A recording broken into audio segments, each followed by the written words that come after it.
Shalom, senang berjumpa dengan Bapak, Ibu, Saudara sekalian pada hari ini. Saya ingin mengajak kita sama-sama membuka kebenaran firman Tuhan dari kitab Bilangan, pasal yang ke-13 ayat 25 sampai dengan 33, dilanjutkan dengan pasal 14 ayat 6 sampai dengan yang ke-9. Mari bukalah kitab saudara, baik manual maupun digital. Kita akan baca bersama-sama kitab Bilangan 13 ayat 25 sampai dengan 33, dilanjutkan dengan Bilangan 14 ayat 6 sampai dengan 9. Demikian firman Tuhan. Saya akan bacakan buat kita Bilangan 13 ayat 25. Demikianlah firman Tuhan. Sesudah lewat 40 hari, pulanglah mereka dari pengintaian negeri itu, dan langsung datang kepada Musa, Harun, dan segenap umat Israel di Kades, di padang gurun Paran. Mereka membawa pulang kabar kepada keduanya dan kepada segenap umat itu, dan memperlihatkan kepada sekaliannya hasil negeri itu.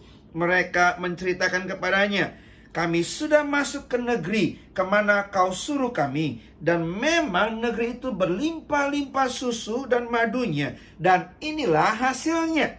Hanya bangsa yang diam di negeri itu kuat-kuat, dan kota-kotanya berkubu dan sangat besar. Juga keturunan Enak telah kami lihat di sana.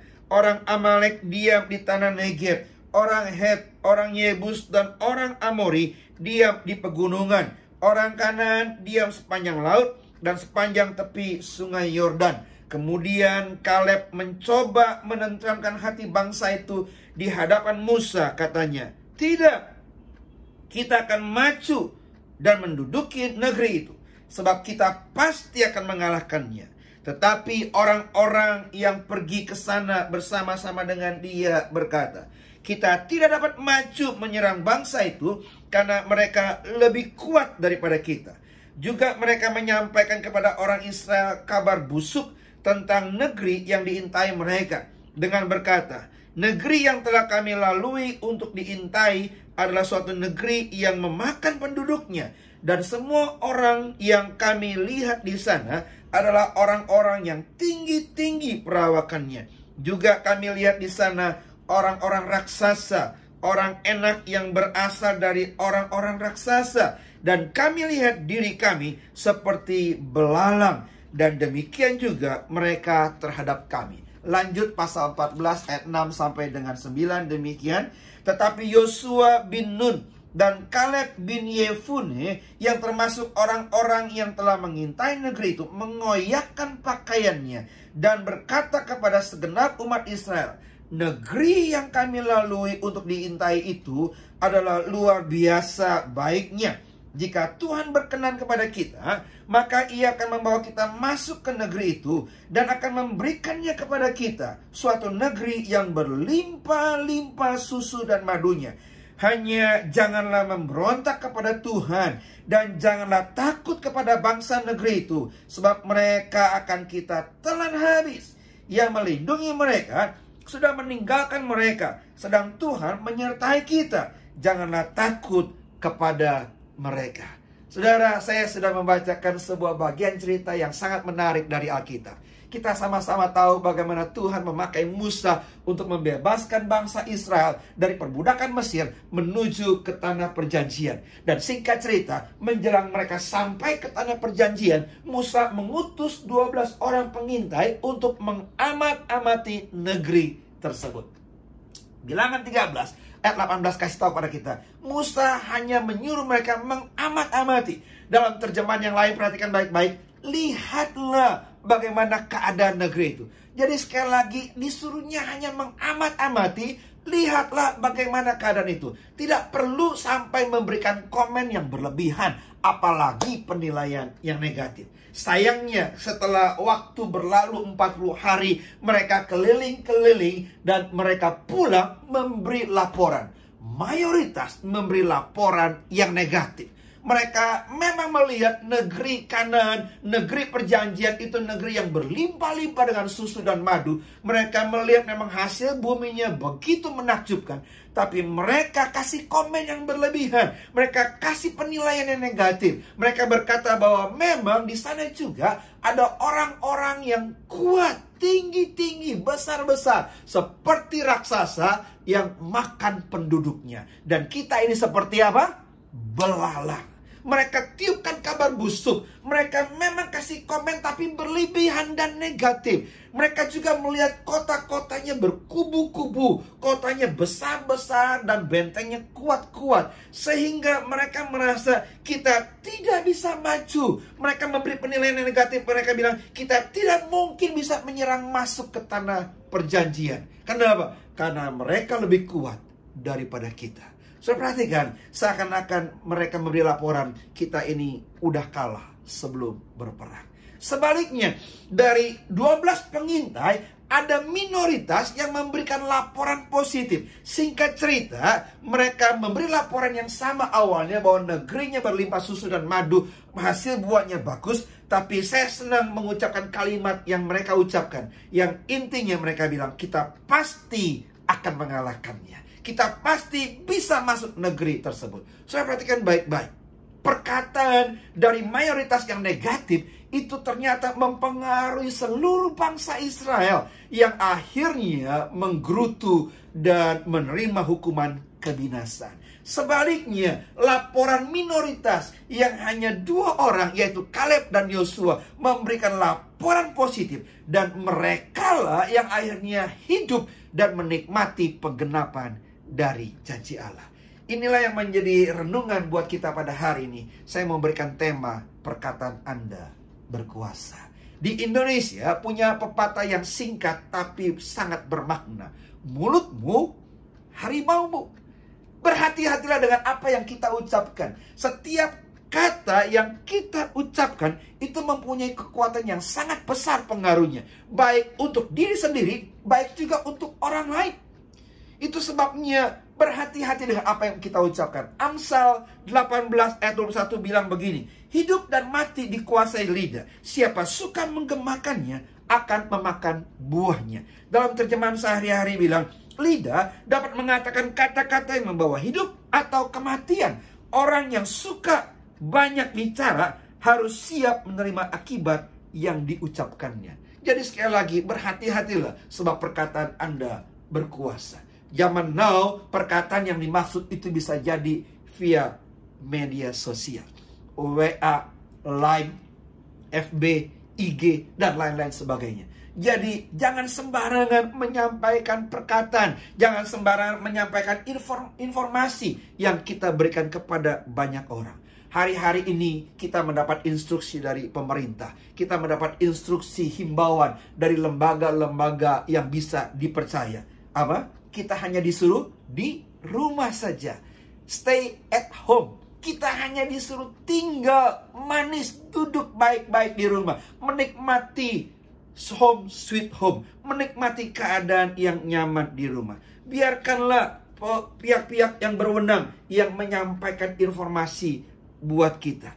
Kita nggak perlu komen yang berlebihan, apalagi memberi penilaian yang negatif. Jangan sampai kita menjadi penyebar berita-berita yang semakin menakutkan. Biarkan pihak berwenang, pemerintah, tenaga medis, orang-orang yang memang pada tempatnya, reporter TV yang akan menyampaikan informasi yang pasti kebenarannya. Jangan sampai kita ikut menjadi penyebar hoax. Kita nggak perlu jadi orang-orang yang tiba-tiba sok tahu tentang COVID-19.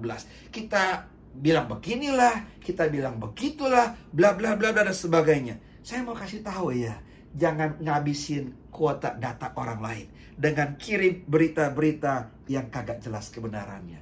Biarlah kita ikuti stay at home, di rumah saja.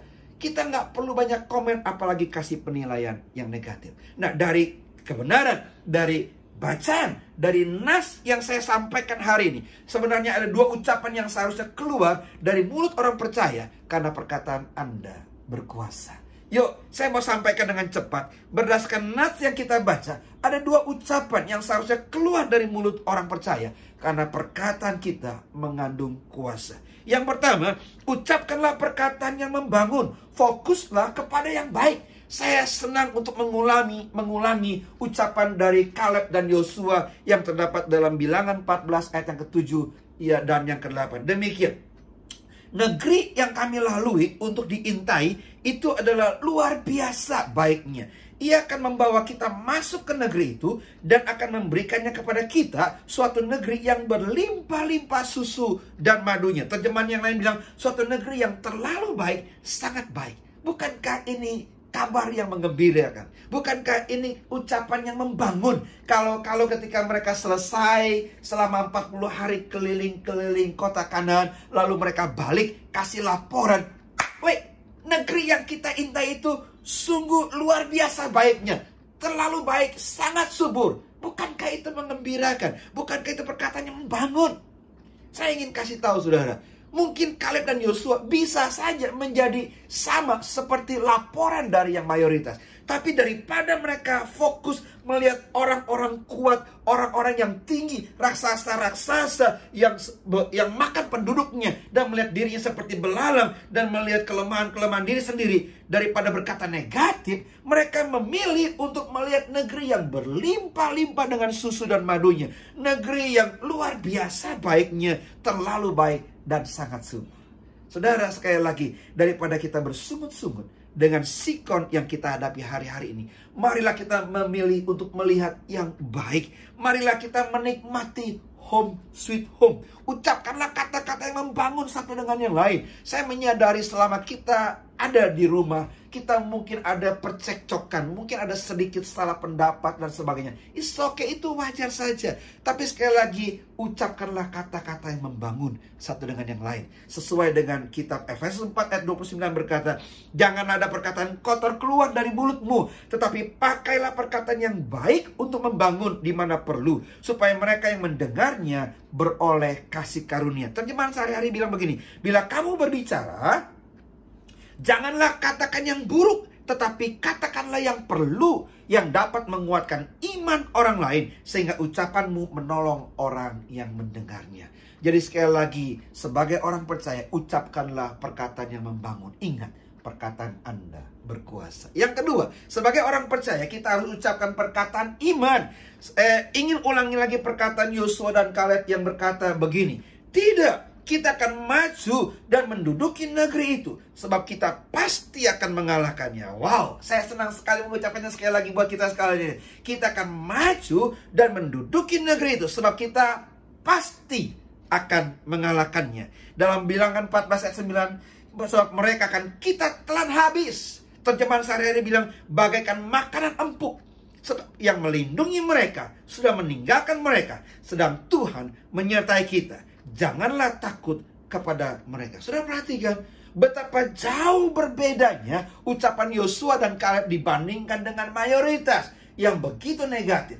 Mereka mengucapkan perkataan iman. Betul di hadapan mereka ada orang-orang kuat. Betul di hadapan mereka ada orang-orang raksasa yang tinggi besar. Tapi daripada mereka lemah, daripada mereka dicekam oleh ketakutan, daripada mereka mengucapkan perkataan yang negatif, mereka memilih ucapkan perkataan iman, perkataan kemenangan. Kita pasti akan mengalahkannya. Mereka akan kita telan habis. Kenapa? Bukan karena dua orang ini hebat, tapi mereka menyadari ada Tuhan yang menyertai kita. Haleluya. Bukankah Paulus dalam kitab Filipi 4 ayat 13 juga berkata, "Segala perkara dapat kutanggung di dalam Dia yang memberi kekuatan kepada kita." Di dalam Kristuslah kita jadi kuat. Saudara, sekali lagi, marilah ucapkan perkataan iman. Daripada memilih perkataan yang negatif, daripada menggerutu, ucapkanlah perkataan iman. Satu kali dalam bagian cerita firman Tuhan yang lain, ketika bangsa Filistin menantang bangsa Israel untuk berperang, bangsa Filistin menampilkan jagoannya yang gak asing buat kita, yaitu Goliat. Orang Israel, tentara-tentara Raja Saul, semuanya sembunyi ketakutan. Karena mereka fokus kepada Goliat yang tinggi besar. Sementara itu, singkat cerita, tampillah seorang anak tanggung yang maju menghadapi Goliat. Goliatnya masih tetap besar. Goliatnya masih tetap dengan lantang menantang bangsa Israel. Tapi anak muda ini yang namanya Daud gak fokus kepada mereka. Daud mengucapkan ucapan iman. Dia bilang begini dalam kitab 1 Samuel 17 ayat 46. "Hari ini juga Tuhan akan menyerahkan engkau ke dalam tanganku, dan aku akan mengalahkan engkau, supaya seluruh bumi tahu bahwa Israel mempunyai Allah. Bukankah ini ucapan iman? Daud belum berperang, Daud belum mengalahkan, Daud belum potong kepalanya Goliat. Tapi dengan mantap dia bilang, hari ini juga Tuhan akan menyerahkan kau ke dalam tanganku. Aku akan mengalahkan engkau. Supaya seluruh bumi tahu bahwa Israel mempunyai Allah. Saudara, inilah ucapan perkataan iman. Sekali lagi saya nggak tahu persis bagaimana kondisi situasi yang saudara alami hari-hari ini. Saya berharap jangan tergantung hanya karena COVID-19 saja. Mungkin ada di antara kita juga sedang kesulitan ekonomi, sedang punya masalah dalam rumah tangga, sedang ada kesulitan dalam kesehatan secara pribadi, mungkin dengan sakit penyakit yang lain.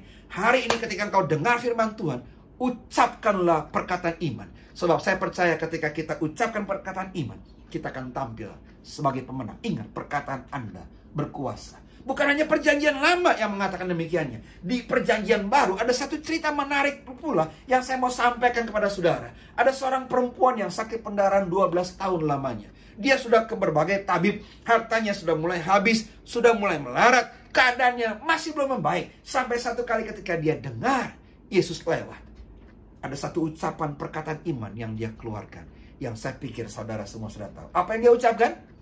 Betul sekali. Asalku jamah saja jubahnya, apa? Aku sembuh. Singkat bukan? Cuma satu kalimat yang pendek. Asalku jamah saja jubahnya, aku sembuh. Buat seorang wanita yang sakit pendarahan, hal itu nggak mudah sebenarnya. Kalau dia fokus kepada situasi kondisi, maka dia nggak bisa mengucapkan itu. Dirinya sedang sakit pendarahan, kondisinya lemah, orang banyak mengikuti Yesus. Nggak mudah buat dia menjamah Yesus. Tapi sekali lagi ketika dia mendengar Yesus lewat, dia belajar untuk ucapkan perkataan iman. Dan sama-sama kita ketahui, ketika dia mengucapkan perkataan iman, saya pikir ada satu kekuatan ilahi mengalir dalam diri dia, yang membuat dia mampu maju selangkah demi selangkah untuk mendekati Yesus. Dan akhirnya dia menjamah jubah Yesus. Kesembuhan terjadi. Saudara, hari ini dalam waktu yang singkat saya sudah sampaikan kebenaran firman Tuhan. Ingatlah baik-baik, perkataan Anda berkuasa. Mulai dari sekarang, belajarlah untuk mengucapkan perkataan-perkataan yang membangun. Mulai dari sekarang, mulailah belajar untuk mengucapkan kata-kata yang beriman sesuai dengan firman Tuhan. Jangan dikalahkan oleh situasi dan kondisi yang kau alami. Betul, kita masih hidup di muka bumi ini. Kita masih injak bumi. Kita masih menghadapi situasi kondisi yang memang kelihatannya kurang baik. Mungkin Anda mengalami kenyataan yang kurang bagus. Betul. Tapi sekali lagi, jangan sampai situasi kondisi menentukan kehidupan kita. Bukankah ada sebuah lagu yang suka kita nyanyikan, bahwa hidup kita ini ditentukan oleh perkataan firman Tuhan. Sebentar kita mau nyanyikan lagu ini, supaya saudara diingatkan kembali, supaya saudara dibangkitkan imannya. Jangan kalah oleh karena situasi dan kondisi yang Anda alami. Jangan sampai kita dicekam oleh ketakutan begitu rupa. Jangan sampai kita dilumpuhkan sehingga tidak bisa berbuat apa-apa oleh berita-berita, informasi-informasi yang negatif tentang COVID-19 dan sebagainya. Jangan sampai kita lemah karena sakit penyakit yang kita alami, atau ekonomi yang negatif, atau masalah rumah tangga yang sedang kita alami. Hari ini ketika engkau dengar firman Tuhan, ingatlah perkataan Anda berkuasa. Mulai ucapkan perkataan yang membangun. Mulai ucapkan perkataan iman, supaya saudara mengalami kemenangan di dalam Tuhan. Yuk kita sama-sama mau nyanyi satu lagu ini, supaya iman kita dibangkitkan, supaya iman kita dikuatkan. Ku yakin saat kau berfirman, ku menang saat kau bertindak. Hidupku hanya ditentukan oleh perkataanmu. Ku aman karena kau menjaga. Ku kuat karena kau menopang. Hidupku hanya ditentukan oleh kuasa-Mu. Bagi Tuhan tak ada yang mustahil bagi Tuhan, tak ada yang tak mungkin. Mujizatnya disediakan bagiku, ku diangkat dan dipulihkannya dalam waktu yang singkat. Saya ingin mengajak Bapak Ibu Saudara sekalian ambil keputusan untuk mengucapkan perkataan yang membangun, untuk mengucapkan perkataan iman mulai dari sekarang. Ingat, perkataan Anda berkuasa. Apapun kondisi situasi yang kau alami hari ini juga, ketika engkau mulai mengucapkan perkataan iman, ketika engkau mulai mengatakan perkataan yang membangun, engkau akan mengalami mujizat Tuhan. Akan ada terobosan, ada pintu-pintu yang dibukakan oleh Tuhan. Engkau akan mengalami penggenapan dari janji Allah. Mari saudara, kalau engkau percaya kebenaran firman Tuhan, saya ingin berdoa buat saudara. Angkat tanganmu tinggi-tinggi di hadapan Dia. Kita nyanyikan pujian ini, setelah itu saya akan akhiri dalam doa. Ku yakin saat kau berfirman, ku menang saat kau bertindak. Hidupku hanya ditentukan oleh perkataanmu. Ku aman karena kau menjaga. Ku kuat karena kau menopang. Hidupku hanya ditentukan oleh kuasa-Mu. Bagi Tuhan, bagi Tuhan, tak ada yang mustahil.